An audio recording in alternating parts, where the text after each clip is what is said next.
اور وہ میں نے اس کے منہ میں رکھی ہے، جس کی وجہ سے اس کے منہ سے آواز مٹی کم اٹھائی تھی، وہ بھی لکھا ہے مفسرین نے کہ حضرت موسیٰ علیہ السلام نے جب کہا نا بنی اسرائیل والوں کو کہ گھوڑے ڈالو اندر، حالانکہ رستے بن بھی گئے، پھر بھی کہنے لگے ایسا نہ ہو کہ اندر جائیں تو پانی پھر آ جائے، تو یہ چاہتے نہیں تھے، ڈرتے تھے، کمزور ایمان کے لوگ تھے نا۔ اصل مسئلہ نا اندر کا، آپ یقین کریں یہ بڑی باکمال بات ہے۔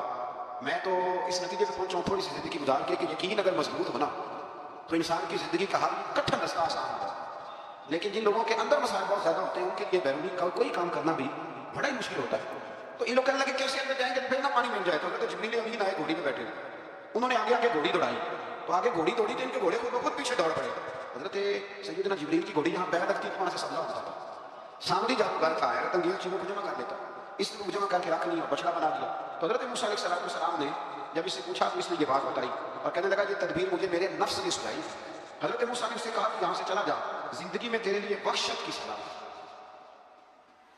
اور تیری سزا کا وقت آخرت میں مقرر ہے۔ اس کے بعد والی آیات میں اللہ تعالیٰ کی وحدانیت، کتاب اللہ کی حقانیت اور اس سے روگردانی کرنے والوں کے لیے عذاب آخرت کا بیان۔ بخشت کا بھی عذاب ہوتا ہے کچھ لوگوں کو بخشت کا یہ ہوتا ہے، یعنی انسان ہر وقت حوصلہ رہے۔ آیات بتاتی ہے کہ اس پر کون سا عذاب ہے، اس پر ایک بخشت تک ہے۔ اللہ سے دعا مانگے اللہ تبارک و تعالیٰ ان ساری آزمائشوں سے ہمیں محفوظ فرمائے۔ اسی تسلسل میں پھر قیامت اور سور پھونکے جانے کا ذکر ہے۔ آیت نمبر 105 سے فرمایا کہ لوگ آپ سے پہاڑوں کے متعلق سوال کرتے ہیں، آپ ان سے کہہ دیجئے میرا رب انہیں ریزہ ریزہ کر دے گا اور پوری زمین ہموار میدان کی طرح ہو جائے گی۔ آیت نمبر 109 میں قیامت کی ہولناکیوں کا ذکر ہوا اور فرمایا آج اللہ کی بارگاہ میں کسی کو مجال شفاعت نہیں ہوگی سوائے اس کے جس سے وہ اذن شفاعت عطا کرے اور جس کے قول سے وہ راضی ہو۔ آیت نمبر 110 سے اکڑی گردنوں کے حیوں قیوم کے سامنے جھکنے، ظالموں کے نامراد ہونے اور مومنین صالحین کے کامیاب ہونے کا ذکر۔ آیت نمبر 114 میں علم میں اضافے کی تعلیم کے لیے دعا اور ارشاد فرمائی گئی ہے جو بڑی معروف ہے، رب زدنی علما۔ آیت نمبر 115 سے اس بات کا ذکر ہے کہ آدم علیہ السلام جو جنت میں درخت کے قریب چلے گئے تو یہ ان کی بھول اور اجتہادی خطا ہے، اللہ نے خود وضاحت فرمائی، اور انہوں نے قصد اللہ کے حکم کی نافرمانی نہیں کی۔ آدم علیہ السلام کو جنت میں داخل کر کے بتایا کہ یہاں نہ بھوک لاحق ہوگی، نہ بے لباسی ہوگی، نہ پیاس لگے گی، نہ ہی دھوپ کی تپش محسوس ہوگی، اور یہ کہ آپ اپنے دشمن شیطان کی چالوں سے بچے رہیں گے۔ اس مقام پر قرآن نے اس موضوع کو پھر بیان کیا کہ شیطان نے وسوسہ ڈالا اور مخلص اور ہمدرد کا روپ دھار کر ان کو بہکایا۔ انہوں نے ممنوع درخت سے کھا لیا، سو ان کے ستر کھل گئے اور جنت کے پتوں سے اپنے ستر کو ڈھانپنے لگے، پھر اللہ نے ان کی توبہ قبول کی اور جنت سے زمین پر دی۔ آیت نمبر 124 سے اللہ تعالیٰ نے فرمایا جو ہماری یاد سے غافل رہے گا ہم اس کے لیے معیشت تنگ کر دیں، فمن اعرض عن ذکری فإن له معیشة ضنکا، جو ہماری یاد سے غافل ہوگا اس کے لیے زندگی اس پر اللہ تبارک و تعالیٰ ہر وقت اپنی یاد کی توفیق عطا فرمائے۔ آیت نمبر 130 سے اللہ تعالیٰ نے ارشاد فرمایا ان کی باتوں پر صبر کیجیے، سورج کے طلوع اور غروب ہونے سے پہلے اپنے رب کی حمد کے ساتھ تسبیح پڑھتے رہیے اور رات کے بعض اوقات میں اور دن کے حصوں میں بھی تسبیح پڑھتے رہیے تاکہ آپ کا رب راضی ہو جائے اور آپ بھی راضی ہو جائیں۔ مزید فرمایا کہ اپنے اہل خانہ کو نماز کا حکم دے، خود بھی نماز پر قائم ہے اور نیک انجام سے تقوی پر کاربند لوگوں کے لیے۔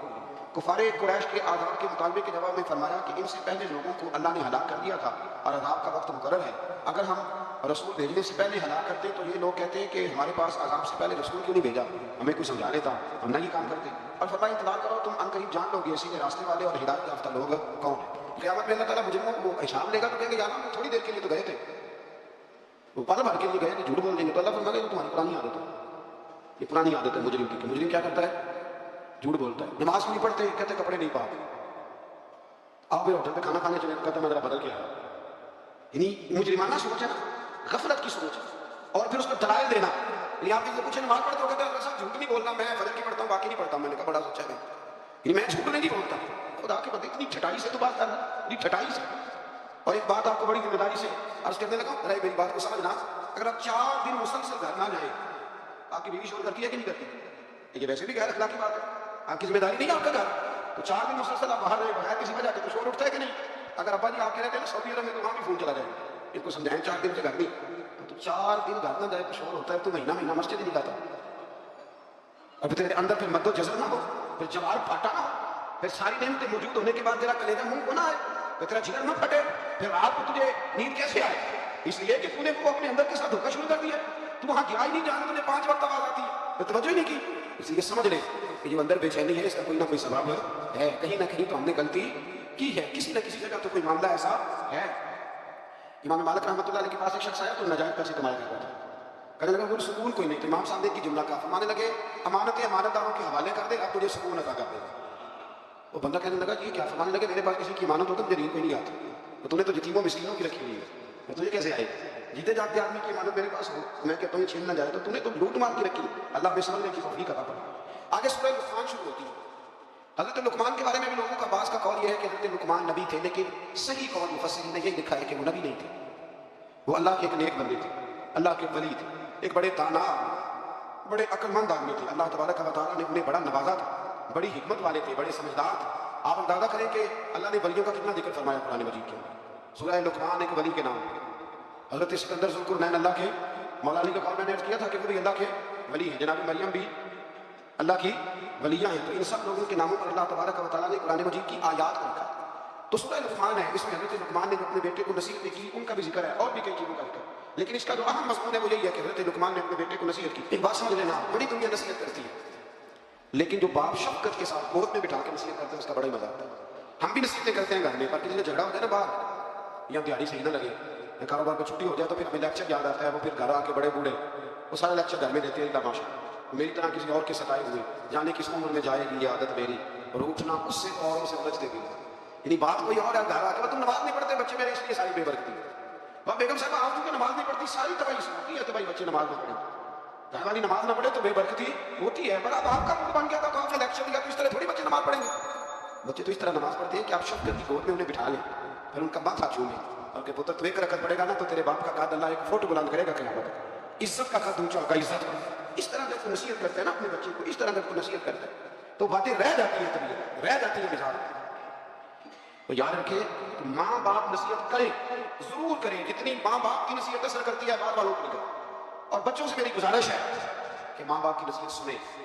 بعد والے نا، بعد والے تو آپ کو نصیحت کریں گے، کہہ کے گزر جائیں گے، باپ نصیحت نہیں کرتا، باپ تو آپ سے اپنا درد دل بیان کرتا ہے، اور اتنی تڑپ کسی میں نہیں ہوتی کہ آپ بچ جائیں جتنی آپ کے ماں باپ میں ہوتی۔ ان کی دھیان لگا کے بات سنیں، ان کی طرف توجہ کریں۔ کسی نے بادشاہ سے کہا تھا کہ مزہ کب آیا تمہیں، تم بڑے بادشاہ رہے، بڑے خزانوں کے، مزہ کب آیا؟ کہنے لگا مزہ تب آیا کہ جب میں پہلے تک کسی زمانے میں، بعد میں وزیر اعظم بنا، جب میں نوکری کرتا تھا تو میں پیسے لا کے اپنی اماں کو دیتا تھا، تو پھر میں سویرے جب اماں سے کہتا تھا نا مدرا کرایہ دیتا، تو کہتے تھے کہ وہ خزانے کا مالک ہونے کا اتنا مزہ نہیں آیا جتنا اماں وہ اپنی گٹھلی سے پیسے نکالتی تھی اور پھر 2-3 دفعہ چیک کرتی تھی کہ نوٹ ساتھ جڑا ہوا تو نہیں، اگر وہ دیتی تھی تو کہتے ہیں کہ میرے ابا جی پاس کھڑے ہوتے تھے تو وہ کہتے تھے نہ ایڈا دھیان کر دے مڈے دیر میں ہوتی ہے، اماں کہتی تھی نہیں میرے پتر کی محنت کی کمائی، اس کی مشقت کی کمائی ہے، میں چاہتی ہوں یہ بادشاہی ہے اگر آپ کے پاس ماں باپ، یہ آپ کے پاس حسن ہے، یہ وقار ہے، ان کے پاس بیٹھے، ابا ان پڑھ بھی ہو نا، باپ ان پڑھ بھی ہو تو یونیورسٹی کا درجہ رکھتا ہے۔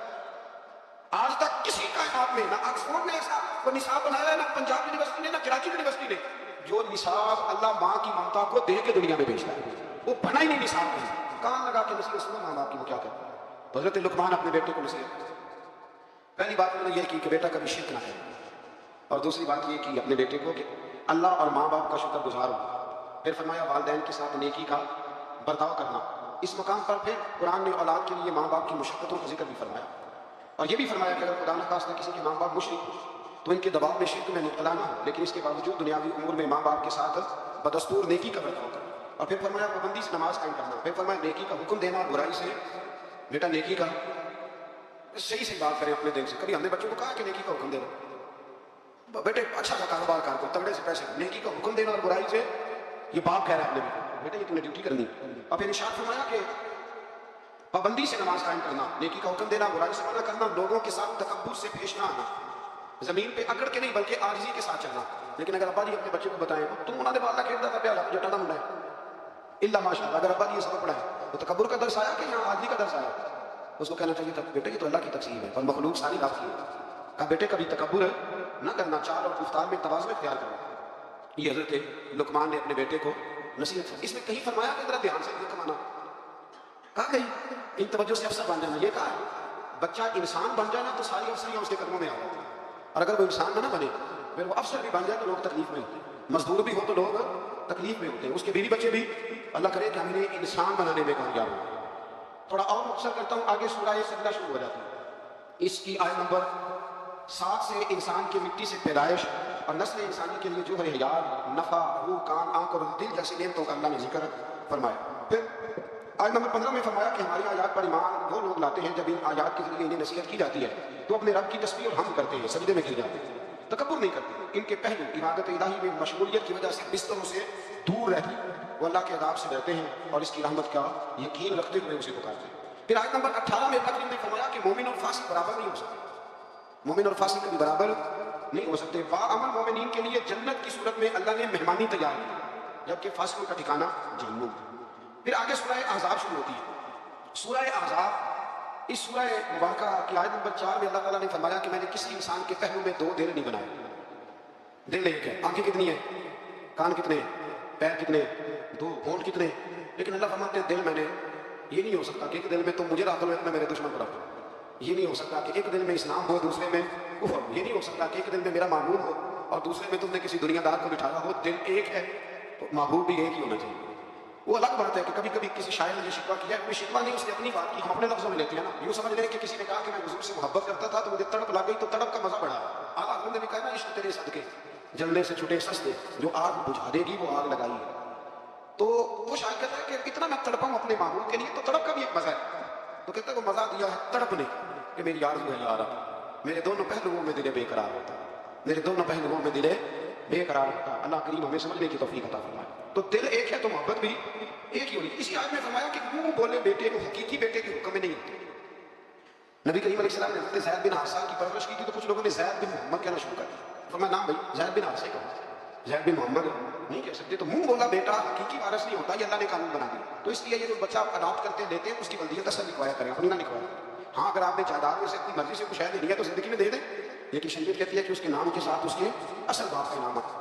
پھر آیت نمبر 6 میں فرمایا نبی اولا بالمؤمنین من انفسہم, فرمایا یہ نبی مومنوں کے ان کی جانوں سے بھی زیادہ مانا. اور ایک اولا کا معنی کر دیا گیا کہ نبی پاک مومنوں سے ان کی جانوں سے بھی زیادہ قریب ہے. جان کتنی قریب ہوتی ہے کسی کو پتہ ہے؟ کسی سائنسدان کا قول, کسی ڈاکٹر کا. تو جو سائنس آج تک یہ نہیں بتا سکی کہ جان کتنی قریب ہے, وہ اس کا پتہ کیسے بتائے کہ جو جان سے بھی زیادہ قریب ہے. فرمایا محبوب جانوں سے بھی تمہارے زیادہ قریب. اور اس کے ساتھ ہی فرمایا کہ جو نبی پاک علیہ السلام کی ازواج ہے وہ مومنوں کی مائیں. آیت نمبر 7 میں انبیاء کرام کے فرائض رسالت کے متعلق لیے گئے وعدے کا ذکر ہے. پھر آیت نمبر 8 سے غزوہ خندق, جس کو غزوہ احزاب قرآن مجید نے کہا, اس غزوے کا بھی ذکر ہے. غالباً آیت نمبر 8 سے لے کر 20 آیت تک اس غزوے کا مختلف انداز میں سورہ احزاب کے اندر اللہ کریم نے اس بارے میں ذکر فرمایا. کچھ یہودی بڑی بدعہدی کرتے تھے تو حضور نے انہیں وہاں سے نکال دیا, تو وہ خیبر میں جا کے آباد ہو. انہوں نے شرارت کی, مکے گئے اور مکے والوں کو تیار کیا کہ اس وقت بدر میں تم مسلمان تم سے جیت گئے تھے, تو دیکھا نہیں تم نے احد میں, پھر تم جیت گئے معاذ اللہ, تو آؤ حملہ کرو, ہم تمہاری مدد کریں گے.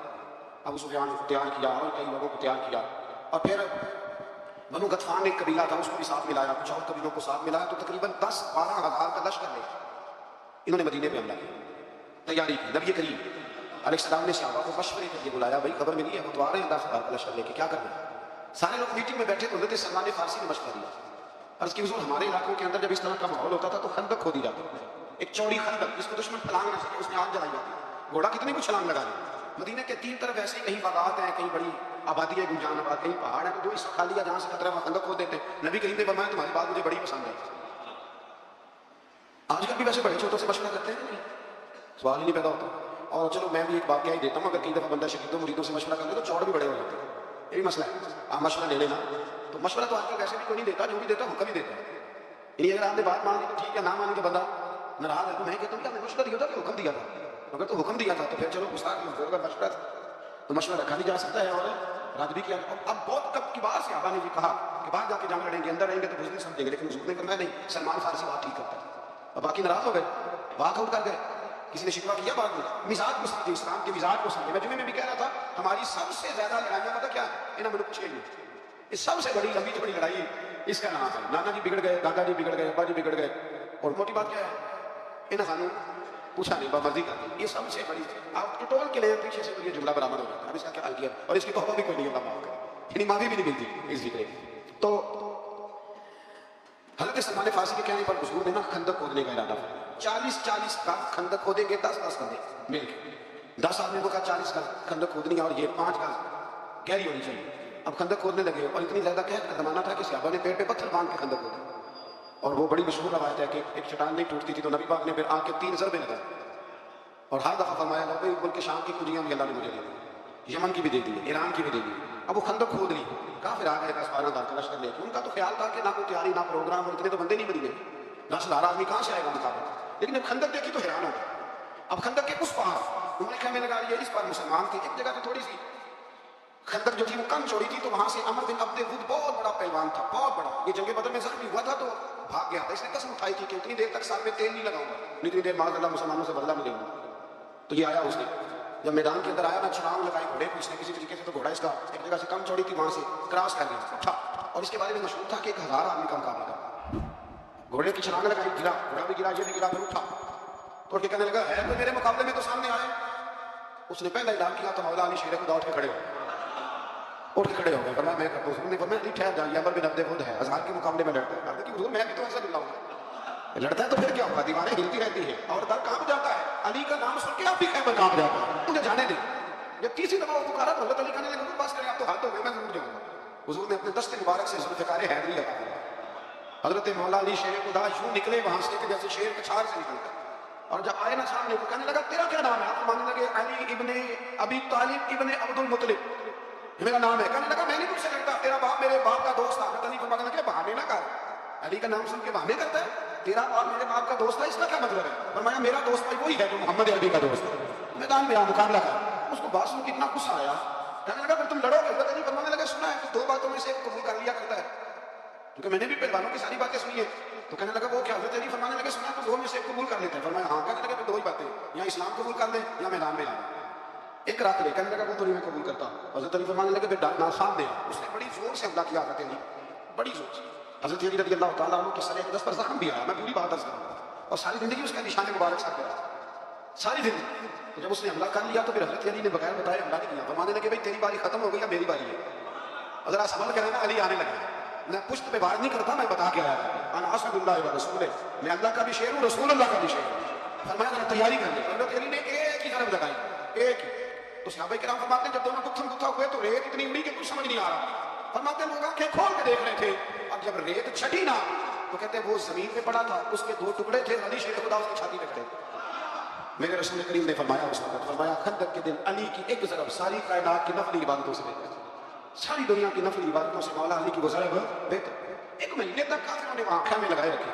ایک دفعہ حضرت علی نے ایک بندہ کاٹا, پھر دوبارہ ضرورت کوئی نہیں کی کسی نے آگے آنے کی, نہ کسی نے بتایا کہ وہاں سے ہے رستہ نکل جائے, کوئی آیا نہیں. پھر اللہ نے فضل فرمایا, جس کا یہاں اللہ نے آیت نمبر 8 سے آگے ذکر فرمایا, یہاں پھر اللہ نے فضل فرمایا. ان کے خیمے لگے تھے, ٹھنڈ بڑی تھی تو رب کریم نے ہوا بھیجی, ٹھنڈی ہوائیں چلی, آندھیاں آئیں, خیمے اکھڑ گئے, جانور ان کے رسے توڑا کے بھاگ گئے. ابو سفیان کہنے لگا بھائی بات یہ ہے کہ مہینہ ہو گیا میں یہاں, نہ وہ ہمارے قابو آئے, نہ کوئی بات مسئلے کام ہوا, یہ وہ طوفان ہے نا, اس میں نہیں رہ سکتا, تم نے رہنا تو رہو. اس نے سب سے پہلے وہ بیٹھا اونٹ پر, اور روایت میں کتنی تیزی سے بیٹھا کہ اس کے اونٹ کا پاؤں بتاتا, اسے یہ بھی یاد نہ رہا. اونٹ کو اٹھاتا ہے تو اٹھتا نہیں. تو کسی نے کہا سردار مجھے تو بھاگنے کی اتنی جلدی ہے, تو نے اونٹ کا پیر بھی نہیں کھولا, رسی تلوار سے کاٹی. جب وہ بھاگا تو سارے پیچھے بھاگ گئے. میرے حبیب فرمانے لگے دیکھو رب کریم نے ہمیں بغیر جنگ کے فتح عطا فرما دی. اس ساری جنگ کے احوال اس پارے کے اندر رب کریم نے بیان کیا. اس کو جنگ احزاب بھی کہتے ہیں, جنگ خندق بھی کہتے ہیں. پھر آیت نمبر 21 میں فرمایا لقد کان لکم فی رسول اللہ اسوۃ حسنہ, فرمایا بے شک تمہارے لیے نبی پاک کی زندگی میں بہترین نمونہ, تمہیں دائیں بائیں جانے کی ضرورت ہی کوئی نہیں, جدھر جدھر حضور جاتے ہیں پیچھے پیچھے جاؤ, یہ راستہ تمہیں رب کریم کی بارگاہ ہے ناز کے قریب کر گئی.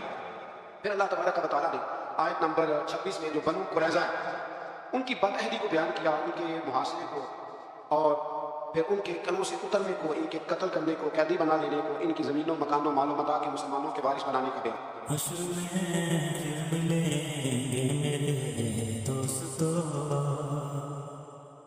بس یہی ہے آخری.